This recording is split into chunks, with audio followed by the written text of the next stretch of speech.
Like I would go back and I would like watch some of the footage in the early part of the tour of the environments we were riding through, so I could describe them, explain them, maybe listen to some complaining between Zach and I if we were on the Mm-hmm. camera. Um, but then like any type of interviews that I did, I was able to use that to kind of like navigate and tell the story of like what we were learning from other people. So even though I didn't get to make the film that I wanted to make, when I got home, I was like, well, I love visual art. I love photography. I love films and I love documentaries. Let me do the one thing that I'm terrified of. I'll write a book. So, yeah, it took me a while, but like I still have a love for film. I love doing photography. Most of my Instagram, I have two different Instagram accounts, and one of them is just me taking pictures.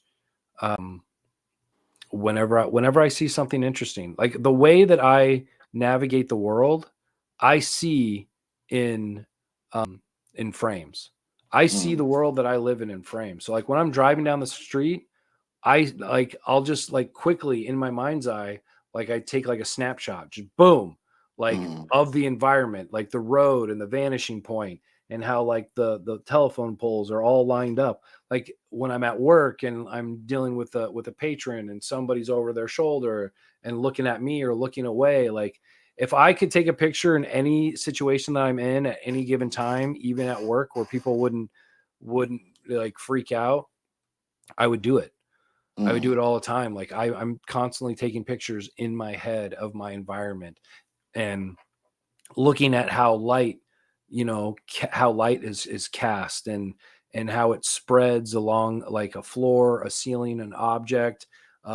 How light is shaped by and shadows are created by objects. I'm constantly like I just live in that visual world, and so Mm-hmm. it's been very interesting journey for me to translate how I see things visually into words. Because I say this about emotions a lot of time that like the spectrum of emotion is so vast that there are probably emotions that we have as human beings that we just don't have words for. And Mm-hmm. that's where poetry comes in. That's where the importance of being poetic. So it's been interesting to like see things and like ask myself how do I respond to this beautiful image or this sad image that I'm looking at, and then try to translate that. If I can't find a single word, how can I string some words together in a metaphor or in a sense like in a poetic way to where hopefully other people who read it will feel the same thing that I felt in that moment. So it's been like a really interesting journey to go from like being obsessed with all things visuals to Mm-hmm. then trying to describe them in the written word. So, but yeah, Man. I could talk about movies and comic books and photography all day. Like I'm a big nerd about all that stuff. I already got my ticket. I got two So sets of tickets for Deadpool. I'm all about it. so you ready, huh? I'm So ready. yeah, that's pretty interesting, man. So you also have a podcast. What is your podcast based on?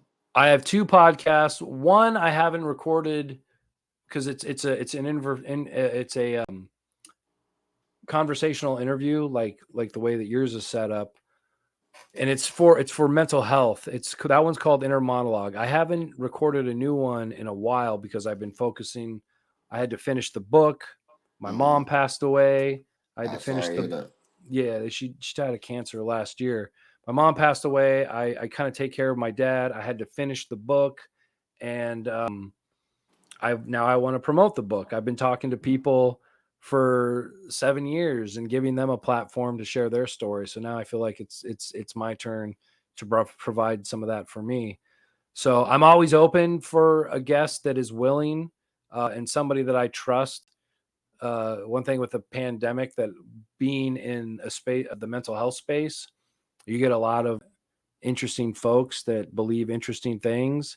And the last thing I want to do is have somebody on and halfway through the conversation, they start promoting the health benefits of drinking their own urine. So Mm.